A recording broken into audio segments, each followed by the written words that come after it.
Movie की starting होती है सन 1985 से। समंदर के किनारे एक थॉमस नाम का लाइट हाउस कीपर होता है जिसको एक लड़की अधमरी हालत में मिलती है। उसके बाद थॉमस उस लड़की को अपने लाइट हाउस में ले आता है। अगले दिन जब उस लड़की को होश आता है तो वो देखती है कि उसके पेट पर एक पट्टी बंधी हुई है, जो उसका घाव हो रखा था वहाँ पर एक पट्टी की गई है। इसके बाद वो लड़की समझ जाती है कि थॉमस ने उसकी पट्टी की है और वो थॉमस को ये बताती है कि समंदर के अंदर एक और अलग दुनिया है जिसका नाम एटलांटिस है और मैं वहाँ की क्वीन हूँ। एटलांटिस के ही कुछ लोगों ने मुझ पर हमला करा था जिसकी वजह से मैं जख्मी हो गई थी। धीरे धीरे इन दोनों को आगे प्यार हो जाता है और उसके बाद इनका एक बेटा भी होता है जिसका नाम ये आर्थर रखते हैं। कुछ दिनों बाद क्वीन के वही पुराने दुश्मन उसी लाइट हाउस पे क्वीन के ऊपर हमला करने पहुंच जाते हैं और दोबारा से उसे पकड़ने के लिए आ जाते हैं, ये बोलकर कि जो किंग वैक्स हैं उन्होंने हमें आदेश दिया है कि आपको पकड़कर वापस अटलांटिस ले जाया जाए। पर क्वीन उनके साथ वापस वैक्स के पास अटलांटिस नहीं जाना चाहती, इसलिए वो अपने ट्राइडेंट से उन सभी लोगों पर हमला कर देती है और सबको मार देती है। और उसके बाद समंदर के किनारे आकर थॉमस से बोलती है कि मुझे वापस अटलांटिस जाना पड़ेगा वरना अगली बार वैक्स जो है वो पूरी की पूरी सेना भेज देगा मेरे ऊपर हमला करने के लिए, जिससे तुम्हें भी नुकसान पहुंच सकता है और साथ ही साथ हमारे बेटे आर्थर को भी। उसके बाद क्वीन अपने पति थॉमस और अपने बेटे आर्थर को छोड़कर वापस अटलांटिस में चली जाती है। उसके बाद हमें कुछ साल आगे का दिन दिखाया जाता है जब क्वीन अटलाना और थॉमस का बेटा जो आर्थर है वो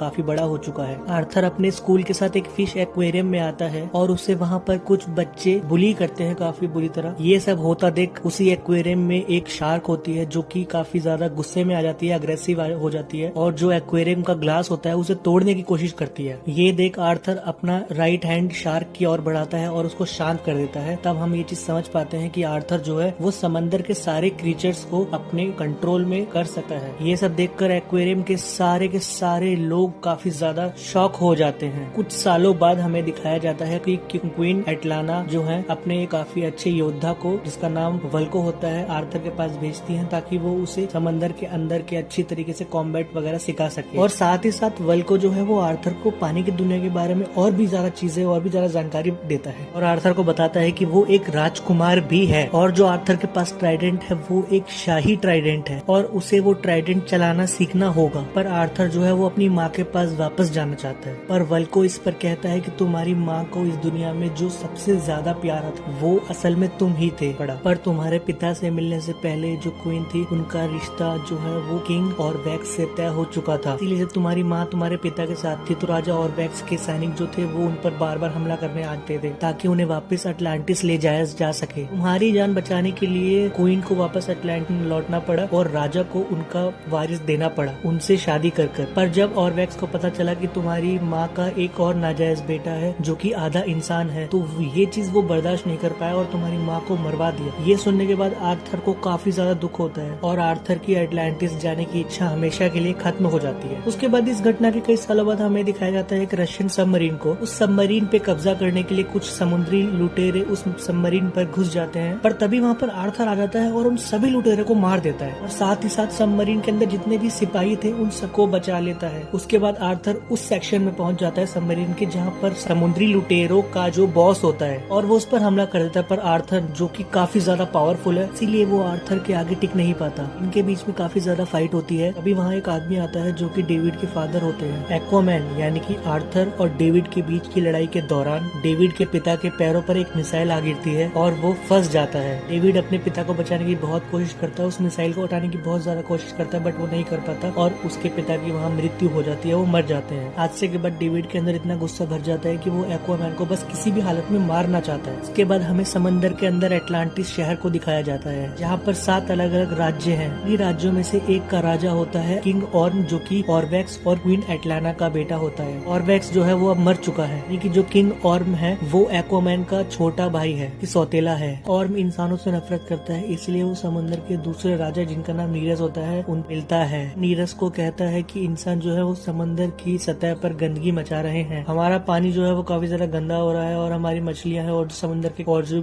जीव हैं वो सारे मर रहे हैं। धीरे धीरे इस गंदगी की वजह से हमारी दुनिया जो है एक दिन खत्म हो जाएगी, हमें उन पर हमला करना चाहिए। पर नीरस ऑर्म की बातों से एग्री नहीं होता। वो कहता है अगर तुम्हें इंसानों पर हमला करना है तो तुम्हें 7 राज्यों में से 4 राज्यों को एग्री करना होगा। 7 में से 2 राज्य अब नष्ट हो चुके हैं, अगर 5 में से 4 राज्य तुम्हारे साथ मिल जाते हैं तो तुम ओशन मास्टर कहलाओगे, तुम जो चाहे वो कर सकते हो। और मैं तुम्हारा साथ नहीं दूंगा क्योंकि मैं जानता हूँ तुम ये सब ओशन मास्टर बनने के लिए नहीं कर रहे हो। जिस गद्दी पर तुम बैठे हो उसका एक और दावेदार है जिसका नाम एक्वामैन है और वो आधा इंसान है। ये दोनों बात कर रहे होते हैं तभी इंसानों की एक सबमरीन इन पर हमला कर देती है। इस हमले में राजा नीरस के काफी सारे जो सैनिक हैं वो जख्मी हो जाते हैं और अपने ट्राइडेंट से उस सबमरीन को नष्ट कर देता है। हमले के बाद राजा नीरस ये समझ जाते हैं कि इंसान उनके लिए खतरा है और वो राजा ओम से हाथ मिला लेते हैं। इसके बाद हमें दिखाया जाता है कि ओम के कुछ सैनिक डेविड के पास जाते हैं। डेविड वही होता है जिसके फादर मर जाते हैं एक्वामैन की वजह से। ओम के सैनिक डेविड को काफी सारी सोने के सिक्के देते हैं और डेविड उन सिक्कों को लेने से मना कर देता है और कहता है कि मुझे सिर्फ और सिर्फ एक्वामैन चाहिए, की वजह से आज मेरे पिता मेरे साथ नहीं है। सुनकर ओम के सैनिक बिना कुछ कहे वहाँ से चले जाते हैं। सीन चेंज होता है और हमें उसी रात दिखाया जाता है कि समंदर में एक काफी बड़ा तूफान आता है। तूफान में आर्थर अपने पिता के साथ गाड़ी में जा रहा होता है। समंदर की ऊंची लहरें उनकी गाड़ी को अपने साथ पानी में खींच लेती हैं। तभी वहाँ पर मैरा नाम की एक लड़की आती है जो आर्थर और उसके पिता दोनों को बचा लेती है। एक्वामैन से कहती है कि हमें तुम्हारी जरूरत हो, तुम अटलांटिस के असली वारिस हो और हमें तुम्हारी मदद चाहिए, तुम्हें हमारे साथ अटलांटिस चलना होगा। मैरा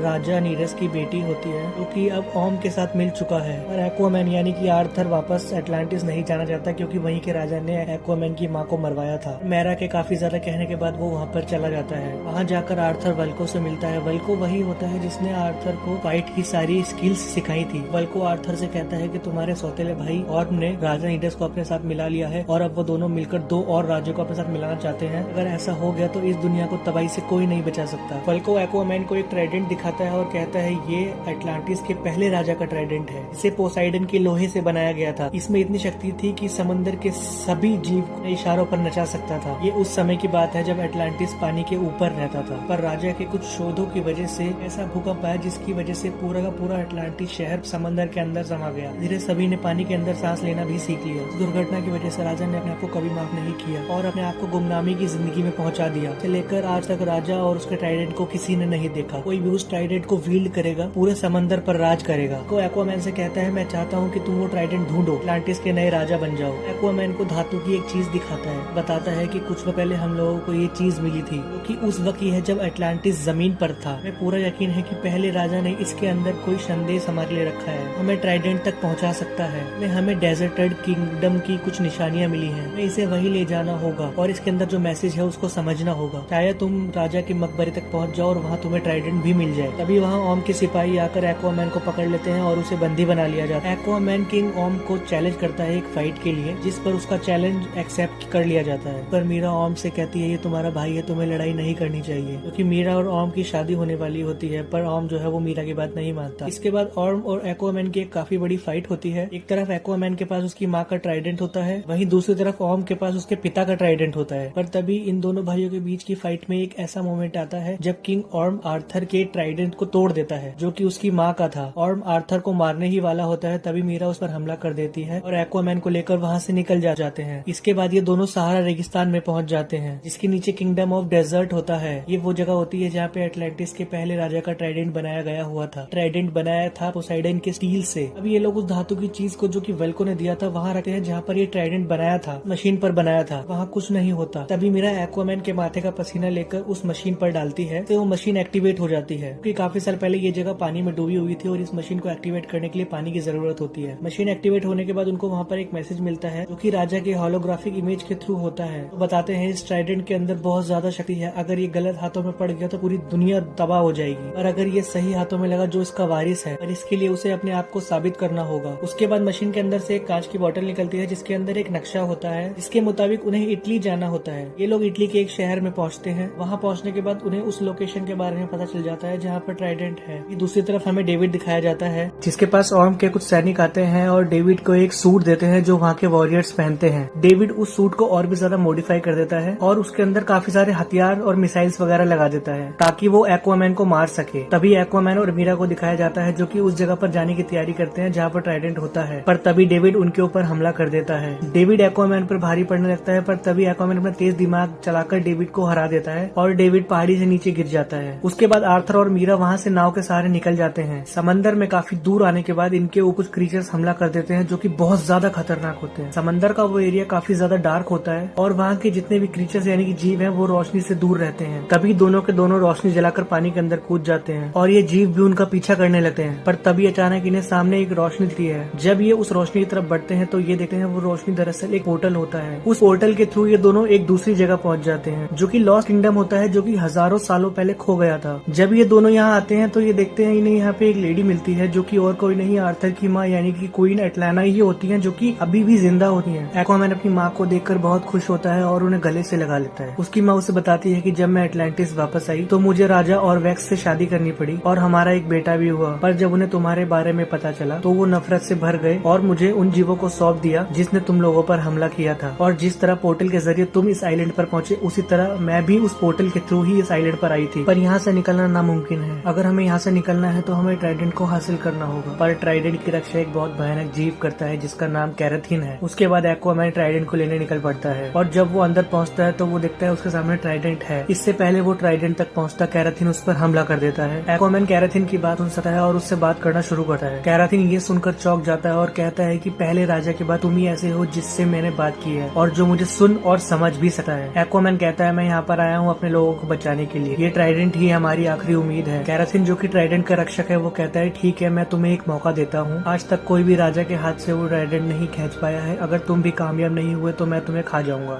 और उसके बाद एक्वामैन राजा की मूर्ति की तरफ बढ़ता है जिनके हाथ में ट्राइडेंट होता है। वो ट्राइडेंट को पकड़ता है और एक ही झटके में उनसे वो छीन लेता है। जैसे ही उसके हाथ में ट्राइडेंट आता है उसका नर्वस सिस्टम पानी में रहने वाले हर एक जीव से जुड़ जाता है और तभी एक जोरदार धमाका होता है। और इसके बाद एक्वामैन को दिखाया जाता है जो अपनी मॉम और मीरा के सामने आता है। उसका पूरा रूप बदल गया होता है। वहीं दूसरी तरफ ऑर्म को दिखाया जाता है जिसने एक और राज्य को अपने साथ मिला लिया होता है और अब वो चौथे राज्य को अपने साथ मिलाने जाता है, पर वो लोग साफ मना कर देते हैं। इस पर ऑर्म कहता है हमें धरती पर कब्जा करना होगा और इंसानों को खत्म करना होगा, पर चौथी सल्तनत इनका साथ नहीं देती और इनके बीच एक घमासान लड़ाई छिड़ जाती है। इसी लड़ाई के बीच एक्वामैन अपनी माँ और मीरा के साथ कैराथिन के ऊपर सवार होकर आ जाता है और वो ऑर्म और बाकी दो सेनाओं पर हमला कर देता है। जब वो देखते हैं एक्वामैन यानी कि आर्थर के हाथ में वो ट्राइडेंट होता है तो सभी लोग उसे अपना राजा मान लेते हैं। ऑर्म उसे चैलेंज करता है एक फाइट के लिए जिस तरह पहले एक्वामैन ने ऑर्म को किया था। मीरा एक्वामैन से कहती है कि तुम ऑर्म को पानी के अंदर नहीं हरा सकते, तुम्हें इसे पानी से बाहर ले जाना होगा। इसके बाद दोनों की लड़ाई पानी के बाहर एक सबमरीन के ऊपर होती है। दोनों एक दूसरे पर हमला कर देते हैं, पर इस बार आर्थर यानी कि एक्वामैन ऑर्म को हरा देता है। वो अपने ट्राइडेंट से उसे मारने ही वाला होता है, तभी वो रुक जाता है। ऑर्म कहता है कि मुझे मार दो और एक्वामैन कहता है मैं तुम जैसा नहीं हूँ। पर तभी यहाँ उन दोनों की माँ यानी कि क्वीन एटलाना आ जाती है। वो कहती है बहुत खून खराबा हो गया, बहुत कत्लेआम मचा लिया। वो ऑर्म को कहती है कि आर्थर यानी कि एक्वामैन ने मेरी जान बचाई। तुम्हें बचपन से गलत सीख दी गई कि जमीन और समंदर अलग अलग होता है, जबकि ये दोनों एक ही है। और उसके बाद ऑर्म को कैद कर लिया जाता है। तभी मीरा सबके सामने ऐलान कर देती है एटलांटिस का बादशाह एक्वामैन है। आर्थर और मीरा एक दूसरे से प्यार करते हैं। तभी वहाँ एक्वामैन की माँ को दिखाया जाता है जिसने एक्वामैन के पिता थॉमस को वादा किया था कि एक दिन वो जरूर वापस लौटेगी। वो लौट कर वापस जाती है जहाँ पर थॉमस आज भी उनका इंतजार कर रहा है। ये दोनों एक दूसरे से मिलकर काफी खुश हो जाते हैं। मूवी के पोस्ट क्रेडिट सीन में हमें दिखाया जाता है कि डेविड अभी भी जिंदा होता है जिसे एक स्टीफन नाम के वैज्ञानिक ने बचा लिया होता है। स्टीफन एटलांटिस के बारे में पूरी दुनिया को बताना चाहता है और ये कहानी यहीं पर एंड हो जाती है। तो दोस्तों ये मूवी सन 2018 में रिलीज हुई थी और इसकी रेटिंग की बात करें तो IMDb पर इसकी रेटिंग 6.9 आती है। इस मूवी का टोटल बजट 160 से लेकर $200 मिलियन के बीच का था और बॉक्स ऑफिस पर इस मूवी ने $1.148 बिलियन की कमाई की थी। आई होप आपको ये एक्सप्लेनेशन अच्छा लगा हो।